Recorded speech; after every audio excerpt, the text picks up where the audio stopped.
Thiruvananthapuram Vattiyoorkavu MLA VK Prashant Sasthamangalam കൗൺസിലറായിട്ടുള്ള ശ്രീലേഖയുമായിട്ടുള്ള പോര്, അതിൽ വ്യക്തിപരമായി സംസാരിച്ച കാര്യങ്ങൾ രാഷ്ട്രീയപരമാക്കി മാധ്യമങ്ങളുടെ മുന്നിൽ എടുത്തിട്ട് കുത്തിത്തിരിപ്പുണ്ടാക്കി അത് വലിയ വിവാദമാക്കാൻ ശ്രമിച്ചപ്പോൾ തക്കതായ തിരിച്ചടിയായിരുന്നു ആ വിഷയത്തിൽ കിട്ടിയത്. ആദ്യം വീമ്പിളക്കി, ഇന്നിപ്പോഴാകട്ടെ വാലുമടക്കി ഓഫീസും മാറിയിരിക്കുന്നു. കോർപ്പറേഷൻ കെട്ടിടത്തിലെ ഓഫീസ് ഒഴിഞ്ഞ് VK പ്രശാന്ത് MLA ഇന്ന് പുതിയ ഓഫീസിലേക്ക് ചേക്കേറിയിരിക്കുകയാണ്.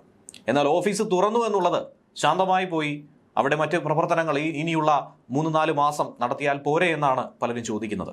അതല്ലാതെ ഇടതനുകൂല മാധ്യമങ്ങളെയൊക്കെ തന്നെ വിളിച്ചു വരുത്തി ഹോം ടൂറും മറ്റുമൊക്കെ നടത്തി ഓഫീസ് ടൂർ എന്ന രീതിയിൽ ഓഫീസിലെ പ്രവർത്തനങ്ങൾ എങ്ങനെയാണ്, അവിടെ വരുന്ന പരാതിക്കാർക്ക് ഇരിക്കാൻ പറ്റുന്നത്, പ്രവർത്തകർക്ക് ഇരിക്കാൻ പറ്റുന്നത്, ഇങ്ങനെയുള്ള വിവരണമൊക്കെ അനാവശ്യമല്ലേ, ഇതൊരു പ്രഹസനമല്ലേ സജി എന്നാണ് പലരും ചോദിക്കുന്നത്. മരുതൻകുഴിയിലാണ് ശാസ്തമംഗലത്ത് നിന്ന് മാറി ഇപ്പോൾ MLAയുടെ നേതൃത്വത്തിൽ പുതിയ ഓഫീസ് തുടങ്ങിയിരിക്കുന്നത്. വൈബ് സൊസൈറ്റിയുടെ കെട്ടിടത്തിലാണ് പുതിയ ഓഫീസ്. ശാസ്തമംഗലത്ത് കോർപ്പറേഷൻ ഹെൽത്ത് ഇൻസ്പെക്ടർ ഓഫീസ് കെട്ടിടത്തിലെ മുറി ഒഴിഞ്ഞു തന്നാൽ തനിക്ക് പ്രവർത്തിക്കാൻ കൂടുതൽ എളുപ്പമായിരിക്കും, വരുന്ന ആളുകൾക്ക് ഇരിക്കാനുള്ള സൗകര്യമുണ്ടാകും, തൻ്റെ ഫയലുകൾ കക്കൂസിൽ വെക്കുന്നതിൽ നിന്നും പുറത്ത് ഒരു ഹോളിലേക്കെങ്കിലും വെക്കാൻ സാധിക്കുമെന്നായിരുന്നു BJP കൗൺസിലറായിട്ടുള്ള R ശ്രീലേഖ ആവശ്യപ്പെട്ടത്. അതിനെ വിവാദമാക്കി രാഷ്ട്രീയമായി ചിത്രീകരിച്ച് അനാവശ്യ വിഷയങ്ങളുണ്ടാക്കി. കോർപ്പറേഷനുമായി കരാറുണ്ട്, ഒരു തരത്തിലും ഒഴിയില്ല, ഇറക്കി വിടാൻ പറ്റുമെങ്കിൽ ഇറക്കി വിട്ടോ, ഇങ്ങനെയൊക്കെയുള്ള വീമ്പിളക്കി. പിന്നീട് തർക്കത്തിനില്ല എന്ന് പറഞ്ഞ്, അതായത് തിരിച്ചടിയായി, അതായത് എത്ര രൂപ വാടകയിലാണ് അവിടെ താമസിക്കുന്നത്, അവിടെ ഓഫീസ് നടത്തുന്നത്, മറ്റു പണം എന്ത് ചെയ്യുന്നു, എന്തൊക്കെയായിരുന്നു പ്രവർത്തനങ്ങൾ, വട്ടിയൂർക്കാവിൽ എന്ത് വികസനം, പല ചോദ്യങ്ങൾക്ക് കാരണമായി അനാവശ്യമായി ഈ 4.5 കൊല്ലം മുന്നോട്ട് പോയ VK പ്രശാന്ത് അനാവശ്യ വിവാദം അവസാന നിമിഷം ഉണ്ടാക്കിയെന്നാണ് മനസ്സിലാക്കേണ്ടത്. CPM നേതൃത്വത്തിന്റെ ഭാഗത്തു നിന്നും കടുത്ത അതൃപ്തി ഈ വിഷയത്തിൽ ഉണ്ടായി എന്നാണ് മനസ്സിലാക്കാൻ കഴിയുന്നത്. കാരണം തെരഞ്ഞെടുപ്പ് അടുത്തിരിക്കുന്ന സമയത്ത് വട്ടിയൂർക്കാവിലെ വികസനം എന്ന പേരിൽ ഒരു ചർച്ചയായി മാറിയിരിക്കുന്നു. കാരണം BJP അടക്കം A ക്ലാസ് മണ്ഡലമായി നോക്കിക്കാണുന്ന വട്ടിയൂർക്കാവ്, കോൺഗ്രസിന് ഏറ്റവും സാധ്യതയുള്ള മണ്ഡലമായി കാണുന്ന വട്ടിയൂർക്കാവ്, ത്രികോണ മത്സരം തന്നെയായിരുന്നു അവിടെ കഴിഞ്ഞ തവണ ഉണ്ടായത്.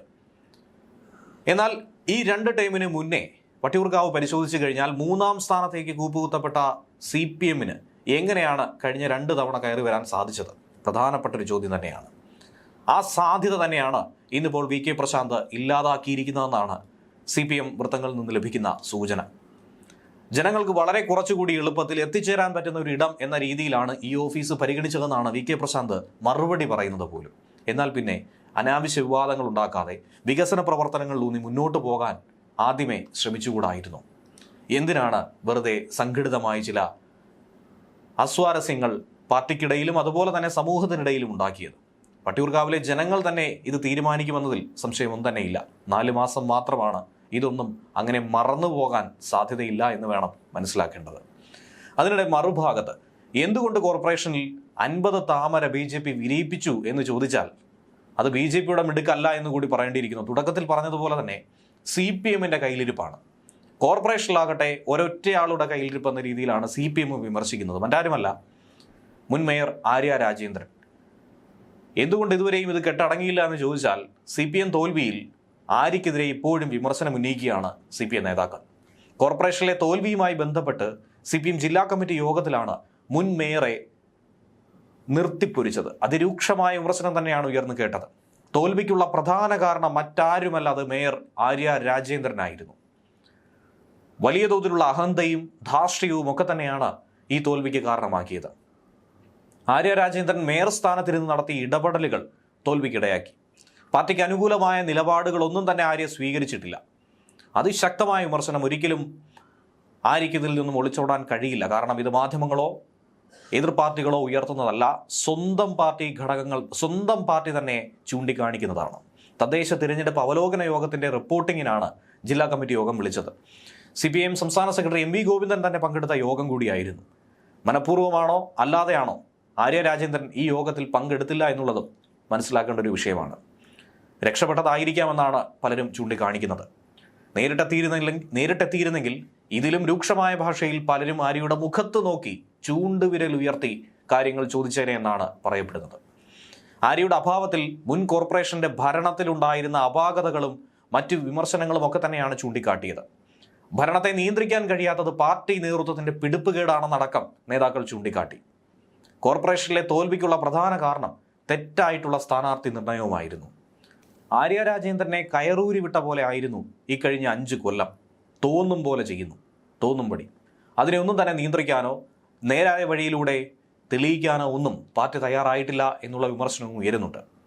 പോളിംഗ് ബൂത്തിലേക്ക് വോട്ടർമാരെ എത്തിക്കുന്നതിലടക്കം വൻ പരാജയം നേതൃത്വത്തിന്റെ ഭാഗത്തു നിന്നുണ്ടായെന്നാണ് ജില്ലാ കമ്മിറ്റിയിൽ അഭിപ്രായം കേൾക്കുന്നത്. തദ്ദേശ തിരഞ്ഞെടുപ്പിലെ ഏറ്റവും വലിയ തിരിച്ചടിയാണ് CPM-നുണ്ടായത്. എന്നാൽ അത് നേരിട്ടിട്ടില്ല എന്നുള്ള വാദത്തിൽ ഇപ്പോഴും CPM നിലകൊള്ളുകയാണ്. 2010 കണക്കുകൾ അടക്കം നിരത്തിയാണ് സംസ്ഥാന സെക്രട്ടറി അടക്കം പങ്കെടുത്ത ഈ അവലോകന യോഗത്തിൽ തദ്ദേശ തിരഞ്ഞെടുപ്പ് തോൽവി സംഭവിച്ചത് എങ്ങനെയെന്നും എത്ര ആഘാതം സൃഷ്ടിച്ചു എന്നുള്ളതടക്കം ചൂണ്ടിക്കാട്ടിയത്. കഴിഞ്ഞ 4 തിരഞ്ഞെടുപ്പുകളിൽ തദ്ദേശ തിരഞ്ഞെടുപ്പിന്റെ പ്രചാരണ വേളയിൽ ആര്യ രാജേന്ദ്രനെ മനഃപൂർവ്വമായി ഒഴിവാക്കി എന്നുള്ളൊരു വാർത്ത ആദ്യമേ കേട്ടിട്ടുണ്ടായിരുന്നു, അലയടിച്ചിരുന്നു.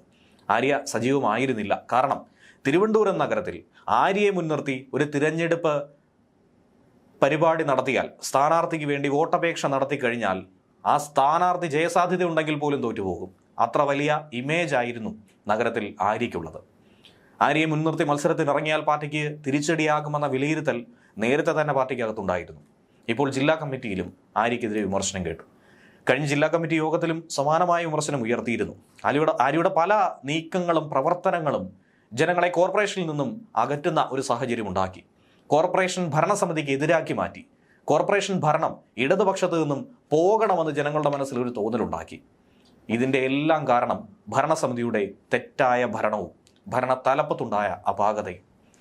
ഏത് പ്രതിസന്ധിയിലും ഇടതുപക്ഷത്തിനൊപ്പം നിന്നിരുന്ന തിരുവനന്തപുരം കോർപ്പറേഷൻ 4.5 പതിറ്റാണ്ടിന് ശേഷമാണ് ആദ്യമായി LDFന്റെ കയ്യിൽ നിന്നും പോയത്. എന്നാൽ അത് പോയതാകട്ടെ കോൺഗ്രസിലേക്കല്ല, മറിച്ച് BJPയിലേക്ക്. BJPക്ക് ഇതുവരെ കേരളത്തിൽ നേടാൻ കഴിഞ്ഞതിൽ ഏറ്റവും വലിയ വിജയമായി അതിനെ നോക്കിക്കാണാം. BJP അധികാരം പിടിച്ചു, പകുതിയോളം സീറ്റുകൾ നേടി. ശബരിമല വിവാദവും ഇടതുമുന്നണിക്കേറ്റ തിരിച്ചടിക്ക് കാരണമായെന്നാണ് MP ഗോവിന്ദൻ പങ്കെടുത്ത ഈ ജില്ലാ കമ്മിറ്റി യോഗത്തിൽ വിമർശനം ഉന്നയിച്ചിട്ടുള്ളത്. നേരത്തെ തിരുവനന്തപുരം കോർപ്പറേഷൻ കൈവിട്ടു പോയതിന് ആര്യയെ ശക്തമായി തന്നെ താക്കീത് ചെയ്തിരുന്നു CPM. 1 ഇഞ്ച് പോലും തന്നെ ഇതൊന്നും ബാധിക്കില്ല എന്ന് പറഞ്ഞുകൊണ്ട് വീമ്പിളക്കുകയായിരുന്നു Arya. Not an inch back എന്നെഴുതിയ ആര്യ രാജേന്ദ്രന്റെ വാട്സപ്പ് സ്റ്റാറ്റസുകൾ ഇത്തവണയും ചർച്ചയായിട്ടുണ്ട്. കോർപ്പറേഷനിലെ തോൽവിക്ക് പിറകെ ഇടതണികളിൽ നിന്ന് തന്നെ, ആര്യയുടെ അടുത്ത സുഹൃത്തുക്കൾക്കിടയിൽ നിന്ന് തന്നെ വിമർശനം ഉന്നയിക്കപ്പെട്ടിരുന്നു. എന്നാൽ BJP ആകട്ടെ ആര്യയ്ക്കുള്ള നന്ദി പ്രകാശിപ്പിച്ചു, പല പോസ്റ്റുകളും പങ്കുവച്ചു. തങ്ങൾക്ക് ജയിക്കാനുള്ള അവസരം നൽകിയത് ആര്യ രാജേന്ദ്രനാണ്. ജനഹിതം മാറ്റിമറിച്ചത് തങ്ങളുടെ പ്രവർത്തകരുടെയോ തങ്ങളുടെയോ ഒന്നും തന്നെ പങ്കല്ല, ആര്യയുടെ പ്രവർത്തനമായിരുന്നു. പരോക്ഷത്തിൽ ഇതിനെതിരെയുള്ള മറുപടി ആര്യ നൽകിയെങ്കിലും അത് CPM-നുള്ളിലും കനത്ത രീതിയിൽ കൊണ്ടുവന്ന് വേണം മനസ്സിലാക്കാൻ.